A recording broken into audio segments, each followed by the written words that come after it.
오늘 주신 말씀을 통해서 감사하며 산다는 것은 행복입니다 라는 제목으로 함께 말씀을 나누겠습니다.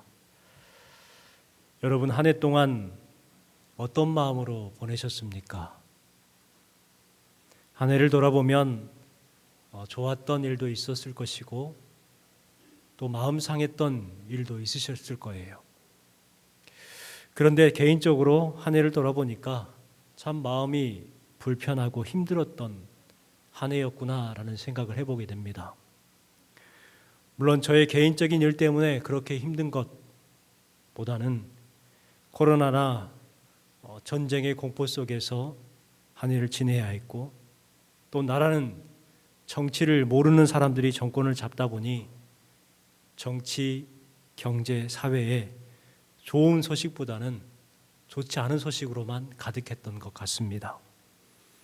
고환율, 고물가, 고금리로 더욱 힘들어졌고, 멀쩡하게 다니던 젊은이 158명이 길거리에서 죽는 충격적인 사고가 있었습니다. 그 사고 앞에 어른들과 정치인들은 서로를 비방하면서 소인배들의 소식으로만 가득했던 그런 한 해였던 것 같습니다. 이러한 상황 속에서 우리는 어떠한 마음을 가져야 될까? 추수감사주일을 맞이했는데 우리는 이 감사의 절기를 감사의 절기로 지킬 수 있을 것인가 곰곰하게 묵상해 보았습니다. 아프리카에 우간다 교회가 있습니다. 그 교회에 카파 목사님이라는 분이 계셨는데, 이 목사님께서 심우하실 때의 우간다는 검은 히틀러라는 별명을 가진 이디 아민이 통치를 하고 있었습니다. 이디 아민은 30만 명을 학살했던 독재자였죠. 케파 목사님은 이디 아민의 독재와 부정부패 이것들을 지적하면서 반정부적 설교를 했었습니다. 그 일로 감시와 핍박을 받아야 했습니다. 어느 주일날 교회 성도들과 예배를 드리고 나서 이제 단상에서 내려왔어요. 그랬더니 사복을 입은 비밀경찰 5명이 다가왔습니다. 험악한 분위기에 목사님은 생각했어요. 드디어 올 것이 왔구나. 그리고 체포되어서 숲속으로 끌려갔습니다. 비밀경찰 중에 한 명이 이렇게 말합니다. 너는 반정부 설교를 했고 거짓 선동을 했기 때문에 직결 처형하겠다. 그리고 목사님에게 총을 겨누었습니다. 그때 이 케파 목사님은 비밀 경찰들에게 한 가지 부탁을 했어요. 저에게 2분만 주십시오. 기도를 드리고 생을 마무리하고 싶습니다. 그렇게 허락을 받아서 목사님이 무릎을 꿇고 기도합니다. 하나님, 저를 천국으로 인도하시니 감사를 드립니다. 우간다 국민들에게 자유를 주시고 이디 아민을 불쌍히 여기소서. 그리고 아민의 명령을 받아서 원치 않는 살인을 해야 되는 이 불쌍한 5명의 형제들도 용서하여 주옵소서. 이런 비극이 끝나도록 긍휼을 베풀어 주옵소서. 하나님 감사합니다. 이렇게 기도를 드렸어요. 그리고 눈을 떴을 때에 비밀 경찰들이 눈물을 흘리면서 울고 있는 것입니다. 자신을 죽이려고 총을 겨누고 있던 경찰들이 자신의 기도를 듣고 깨닫고 울고 있었던 거예요.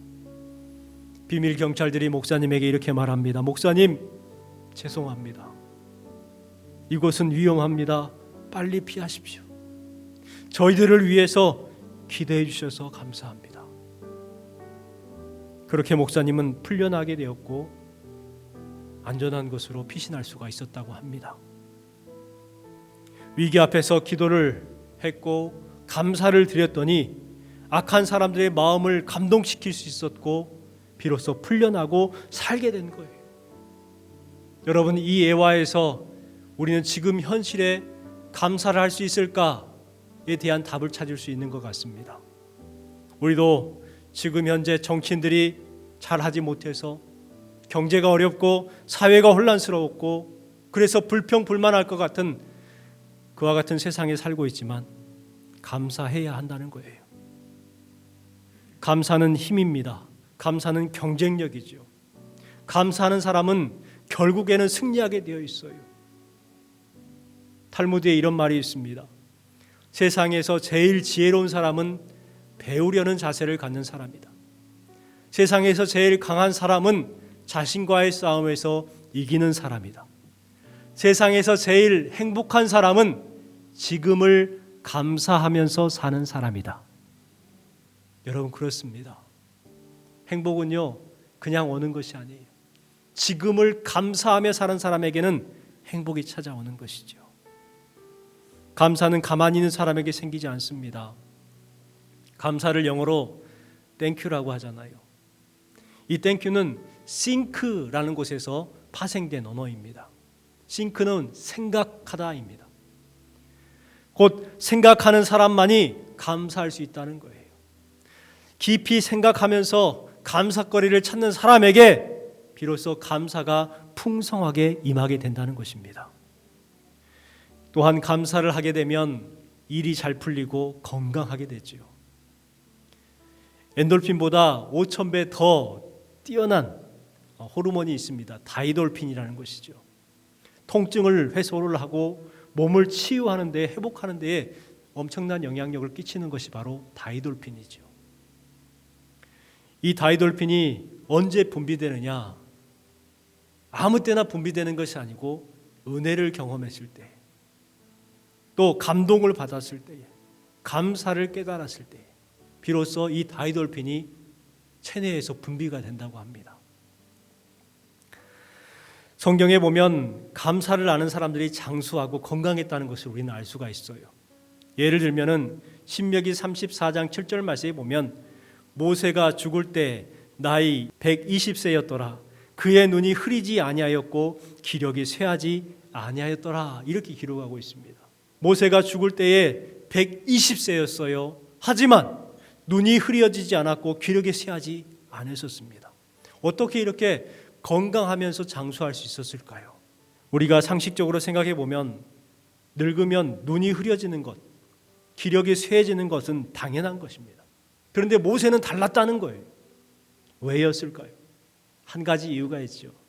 모세는 하나님을 통해서 수많은 은혜와 감동과 깨달음을 얻었던 사람이에요. 그래서 그는 건강의 삶을 살 수가 있었다는 것입니다. 여기에 계신 여러분들도 주님의 은혜 속에서 장수의 복을 누리시기를 주님의 이름으로 축원합니다. 우리에게 행복과 건강을 주는 감사는 어떻게 할 수 있을까? 내가 그냥 무조건 감사해야지 해서 감사가 될까요?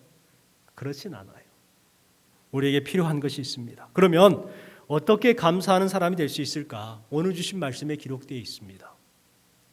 당시 골로새 교회는 불평과 원망과 시기가 가득했던 교회였습니다. 그래서 사도 바울께서는 로마의 감옥에서 그 골로새 교인들에게 필요한 것이 무엇인가 그것에 대해서 선포하기 위해서 편지를 썼습니다. 그들에게 평강을 선포했고 그들에게 말씀을 묵상하라고 선포했고 그들에게 예수 그리스도의 이름으로 행하라고 말씀했습니다. 그 이유가 뭐였냐면 그 안에 분쟁이 가득했고 서로 간의 이름을 드러내려고 하는 거예요. 그러한 가운데에 사도 바울께서는 진짜 중요한 것이 무엇인가에 대해서 설명해 주고 있습니다. 바로 감사지요. 감사하는 사람이 되라는 거예요. 감사하는 사람이 복된 사람이라는 것을 사도 바울께서는 알려주고 있습니다. 그렇다면 우리가 언제 감사할 수 있을까? 첫 번째는요, 그리스도의 평강이 있어야 감사할 수가 있어요. 그리스도의 평강. 우리 15절 말씀을 읽어볼까요? 그리스도의 평강이 너희 마음을 주장하게 하라. 너희는 평강을 위하여 한 몸으로 부르심을 받았나니 너희는 또한 감사하는 자가 되라. 아멘. 주신 말씀에 뭐라고 말합니까? 그리스도의 평강이 너희 마음을 주장하게 하라. 이렇게 말씀하고 있어요. 평강을 위하여 부르심을 받았다. 너희는 또한 감사하는 자가 되라. 여러분, 그리스도의 평강이 있어야 우리는 비로소 감사하는 사람을 살 수가 있는 것입니다. 그렇다면 그리스도의 평강은 무엇일까요? 그리스도께서 주시는 평안을 말하는 것입니다. 이 평안은 바란다고 얻어지는 평안도 아니에요. 내가 찾아서 갈급한다고 얻어지는 것도 아니에요. 믿음을 통해서, 예수 그리스도를 믿음을 통해서 얻어지는 평안입니다. 이 평안은 어떠한 환경이든 어떠한 상황이든 상관없이 믿음을 통해서 얻어지는 거예요. 요한복음 14장 27절 말씀에 보면 귀한 말씀이 기록되어 있죠. 같이 한번 읽어보겠습니다. 평안을 너희에게 끼치노니 곧 나의 평안을 너희에게 주노라. 내가 너희에게 주는 것은 세상이 주는 것과 같지 아니하니라. 너희는 마음에 근심하지 말고 두려워하지도 말라. 아멘. 여러분, 이 평안을 여러분도 누리시기 바랍니다. 우리 주님이 주시는 평안은 세상이 주는 것과 비교도 안 된다고 말씀하고 있어요. 다른 평안이라고 말씀하고 있습니다. 세상이 주는 평안은요, 일시적인 평안이죠. 또 평안이 있는 반면에 불안이 같이 있습니다. 돈이 우리에게 있어요. 그러면 평안한 것 같습니다. 그런데 불안해요. 여러분, 돈이 많은 사람이 평안할까요? 늘 불안한 거예요. 평안과 불안이 공존하는 것이죠. 권력을 가진 사람도 평안합니다. 그런데 권력 가진 사람이 다 평안할까요? 아니에요. 늘 불안한 거예요. 세상이 주는 평안은 이처럼 평안을 주는 것 같지만 동시에 불안을 유발시키는 것이 바로 세상의 평안입니다. 그러나 주님께서 주시는 평안은 어떻습니까? 참 평강입니다. 그렇기 때문에 근심도 하지 말고 두려워하지도 말라, 이렇게 말씀하고 있는 것이죠. 여러분에게 그리스도의 은혜와 평강이 함께 하시기를 주님의 이름으로 축원합니다. 두 번째는 그리스도의 말씀이 우리 속에 거할 때에 우리는 비로소 감사의 사람이 될 수가 있습니다. 16절 말씀을 보십시오. 같이 한번 읽어보겠습니다. 그리스도의 말씀이 너희 속에 풍성히 거하여 모든 지혜로 피차 가르치며 권면하고 시와 찬송과 신령한 노래를 부르며 감사하는 마음으로 하나님을 찬양하고. 주신 말씀에 보면 그리스도의 말씀이 너희 속에 풍성히 거하여 라고 말씀하고 있습니다. 그리스도의 말씀이 풍성히 거할 때에 우리는 비로소 감사를 고백할 수가 있다는 거예요. 그리스도의 말씀이 우리 삶에 거하게 되면 어떤 일이 일어나게 될까요? 16절 말씀한 것처럼 모든 지혜로 피차 가르치게 되고 권면하게 되고 시와 찬미와 신령한 노래를 부르게 되고 감사함으로 하나님을 찬양할 수 있다라고 말씀하고 있는 거예요. 매우 중요한 말씀입니다. 하나님께서 우리에게 주신 말씀이 우리 안에 거해야 비로소 우리는 하나님을 온전하게 영광 경배드릴 수가 있고 또한 감사할 수가 있다라는 것입니다. 말씀에는 능력이 있지요. 하나님의 말씀에는 삶을 변화시키는 능력이 있습니다. 불평했던 삶을 감사하는 삶으로 바꿀 수 있고 불행했던 삶을 행복한 삶으로 바꿀 수 있는 능력이 바로 하나님의 말씀 가운데 있어요. 남편을 전도하고 싶은 아내가 있었습니다. 남편을 전도하기 위해서 무던하게 예를 썼어요. 먹고 싶은 거 다 해주고 잘해주었어요. 교회만 가자, 교회 함께 가자. 설득해도 남편이 잘 가지 않습니다. 그러다가 어느 날 남편이 마음을 먹었던지 그래, 내가 한번 교회 가줄게, 이렇게 말한 거예요. 얼마나 기뻤을까요? 그런데 그 약속했던 주일날 아내가 감기를 심하게 걸렸습니다. 두통 때문에 일어날 수가 없는 거예요. 남편이 일어나서 옷을 갈아입는 것입니다. 그리고 혼자서 교회를 갔다 오겠다는 거예요. 그래서 너무나 좋아서 그래, 갔다 오라고 목사님에게 연락을 했습니다. 목사님, 오늘 남편이 갈 텐데 귀한 말씀 좀 전해 주십시오. 이렇게 연락을 했어요. 그렇게 이제 교회 갔다가 남편이 돌아왔습니다. 그러더니 갑자기 하지도 않았던 사랑한다고 말을 하더니 자기를 안아주는 거예요. 이게 웬일입니까? 그동안에 이 사랑한다는 말도 한 번 안 했고 꼭 안아주지도 않았는데 남편의 행동에 놀란 거예요. 목사님이 도대체 무슨 설교를 했기에 남편이 이렇게 변화가 됐을까? 막 궁금한 거예요. 남편에게 목사님께서 무슨 말씀을 주셨냐고, 어디에서 은혜를 받았냐고 물어봐도 도대체 말을 해주지 않는 거예요. 그래서 일주일 기다린 후에 드디어 주일이 되었습니다. 목사님을 만나서 목사님에게 물었어요. 목사님, 우리 남편이 변화됐어요. 저한테 사랑한대요. 나를 꼭 안아줬어요. 목사님 어떤 말씀을 주셨기에 그렇게 남편이 변화될 수가 있었어요? 목사님이 사실대로 이야기를 합니다. 내 원수를 내 몸과 같이 사랑하라는 말씀이었습니다. 전혀 변화될 것 같지 않은 말씀이잖아요. 이 말씀을 듣고 어떻게 변화될 수 있을까라는 생각을 가진 말씀이 그 남편의 마음을 변화시킨 거예요. 그렇습니다. 이것을 기억하시기 바랍니다. 주님의 말씀이 임하면 그 사람의 삶과 인생이 변화되기 시작한다는 거예요. 여러분의 마음 가운데에, 심령 가운데에 늘 하나님의 말씀이 거하시기 바랍니다. 그러면은요, 우리의 삶이 확 바뀌진 않지만 조금씩 변화되기 시작한다는 거예요. 성경에 보면 하나님의 말씀이 임했을 때에 그들은 과거와 다른 삶을 살아가는 사람들이 많이 기록되어 있습니다. 대표적인 사람이 누굽니까? 베드로죠. 베드로는 평범한 어부였습니다. 그런데 그 평범한 어부에게 말씀이 들어가니까 어떤 사람으로 변화되게 되냐면 사람을 낚는 어부가 되죠. 바로 사도가 되는 거예요. 또한 사도 바울을 생각해 보세요. 사도 바울은 사울로서 핍박자였습니다. 그런데 그에게 하나님의 말씀이 들어가니까 어떤 사람으로 바뀝니까? 위대한 지도자요, 또 복음을 전하는 사도가 되었습니다. 그래요. 우리의 심령에 하나님의 말씀이 임해야 합니다. 그러면 변화가 됩니다. 우리의 생각이 변하고 우리의 행동이 변하고 우리의 입술이 변합니다. 드디어 찬송이 터져 나오게 되고 감사할 수 없는 상황 가운데에 감사가 나오는 거예요. 여러분, 하나님의 말씀이 여러분의 마음에 풍성히 거하시기를 주님의 이름으로 축원합니다. 마지막 세 번째는 그리스도의 이름으로 행할 때에 감사가 터져 나오게 됩니다. 17절 말씀을 보십시오.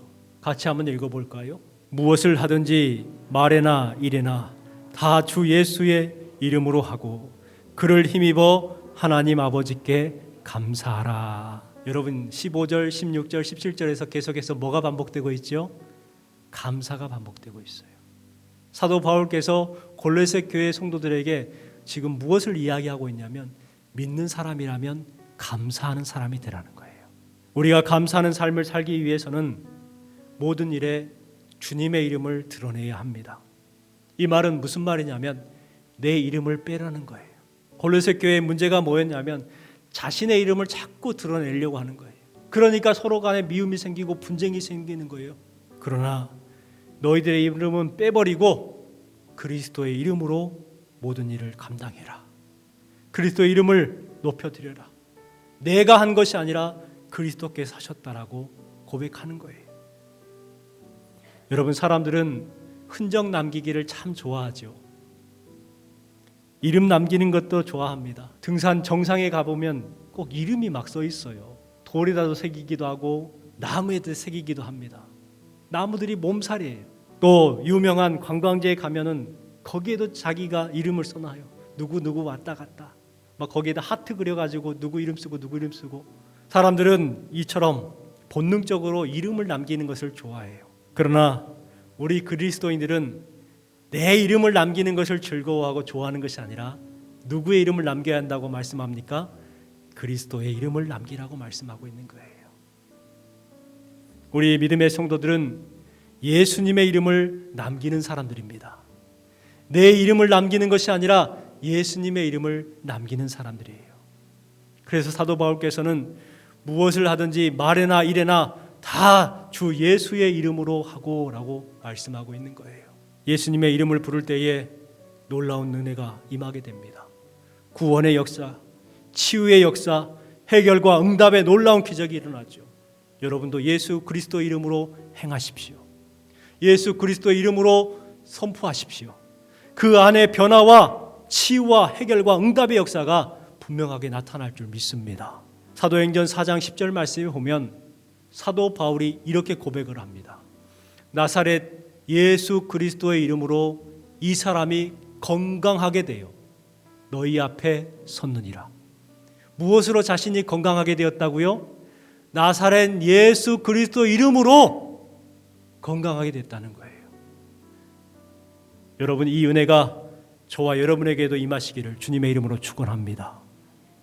제자들은 단지 나사렛 예수 그리스도 이름을 주었어요. 그런데 놀라운 치유의 역사가 일어났습니다. 여러분, 예수님의 이름으로 하십시오. 어떤 말을 할 때에도, 어떤 일을 할 때에도 예수님의 이름을 높이십시오.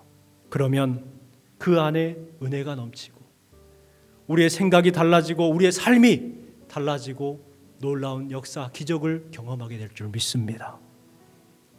지금은 목사님이 되셨는데요, 고구마 전도왕이라고 유명했던 김기동 집사님이 있습니다. 이분이 간증했던 내용이에요. 이분이 젊었을 때에 중소기업을 경영하고 있었습니다. 성공한 사업가였죠. 그런데 어느 순간 회사가 휘청거리기 시작했습니다. 어려워졌어요. 그래서 살고 있던 집을 팔아다가 그 돈을 가지고 회사에 유용을 했습니다. 이제 돈이 없으니까 전셋집이라도 얻어야 되겠는데, 그래서 싼 집이 어디 없는가 이곳저곳 살폈어요. 그런데 다 없대는 거예요. 그 돈 갖고는 전셋집을 구할 수가 없다고 말을 하는 거예요. 어느 날 한 복도방에 갔어요. 거기에 들어가서 싼 집 없습니까? 하고 물어봤어요. 그러니까 이 부동산 사장님이 고민하는 거예요. 싼 집이 있긴 한데 젊은이한테 소개하기가 좀 그래, 이러는 거예요. 싼 집이 있는데 소개하기 그래. 여러분, 이러면 그 집에 뭐가 문제가 있다는 것이잖아요. 그래서 이 집사님께서 왜 그러시는데요? 하고 물었어요. 그러니까 이 사장님이 사정 이야기를 합니다. 아파트인데 폐가예요. 사람이 살지 않고 방치해놨어요. 왜냐하면 그 집에 들어가면 3개월에 남편이 죽고, 그 집에 들어가니까 3개월 뒤에 아내가 죽고, 그 집에 또 다른 가정이 들어가니까 3개월 뒤에 자식이 죽었다는 거예요. 그래서 그 집에 들어가면 누군가가 죽기 때문에 사람들이 겁을 먹고 들어가질 않는다는 거예요. 그래서 한번 집을 보여달라고 해서 갔습니다. 갔더니요, 창문이 깨져 있고 문은 삐격대고, 그분 말의 표현이 왕거미 9마리가 진을 치고 있었대요. 왕거미. 그만큼 험한 집이었다는 거예요. 그래도 이 집사님은 이 집에 들어가겠다고 계약서를 쓰자고 합니다. 그러니까 부동산 사장님이 그러는 거예요. 괜찮겠소. 부동산 사장님이 이제 대전에 살고 있는 주인에게 전화를 해요. 그래서 집에 살겠다는 사람이 나타났다고 하니까 대전에서 바로 올라옵니다. 그래서 주인과 함께 이제 집 수리를 해줄 것을 계약을 하고, 그 다음에 이제 계약서를 쓰는 거예요. 그러니까 계약서를 쓰면서 이 주인이 그러는 거예요. 괜찮겠어요? 도장을 찍기 전에 또 물어봅니다. 정말 괜찮죠? 이분이 자꾸 묻는 그분들의 질문에 이렇게 답했다고 말합니다. 걱정하지 마세요. 우리는 예수 믿는 사람들입니다. 그렇게 계약을 하고 이사를 하게 되었습니다. 그렇게 이사한 후에 사람들이 이상하게 쳐다봅니다. 주변의 사람들이 404동 605호에 누가 이사 왔대. 도대체 어떤 사람이 하고 이제 구경을 오는 거예요. 그런데요, 3개월이 지났는데 아무 일이 없는 거예요. 또 3개월이 지났습니다. 아무 일이 없는 거예요. 1년이 지났어요. 사업이 다시 잘 되기 시작하는 거예요. 2년이 지나니까 회사가 어느 정도 회복을 하게 되었고 사원도 더 뽑게 되었어요. 이상하게 그 집에 들어가는 사람마다 죽어나갔던 집이 예수님의 이름으로 들어갔더니 어떻게 됐다고요? 잘 되는 거예요. 그랬더니 404동 주민 절반이 교회를 가더래요. 그리고 얼마 뒤에 404동 전체가 교회를 가더래요. 대단하지요. 여러분, 그렇습니다. 세상 사람들은 무서워서 들어가지 못하는데 나사렛 예수 그리스도 이름으로 들어갔더니 놀라운 은혜가 임하게 되는 거예요. 여러분, 여러분의 삶에도 이와 같은 예수 그리스도 이름이 선포되어지기를 주님의 이름으로 축원합니다. 그리함을 통해서 하나님의 복을 온전하게 누리시고 감사를 고백할 수 있는 삶이 저와 여러분의 삶이 되시길 바랍니다. 오늘 말씀을 기억하시기 바랍니다. 감사함을 통해서 여러분 잘 되시기 바라요. 감사하기 위해선 그냥 감사하는 것이 아니에요. 예수 그리스도의 평강이 우리에게 있을 때에, 예수 그리스도의 말씀이 우리의 삶 가운데 있을 때에, 예수 그리스도의 이름으로 행할 때에 비로소 감사의 삶을 살 수 있다는 것 여러분 기억하시고 감사와 행복한 삶을 살아가시기를 주님의 이름으로 축원합니다.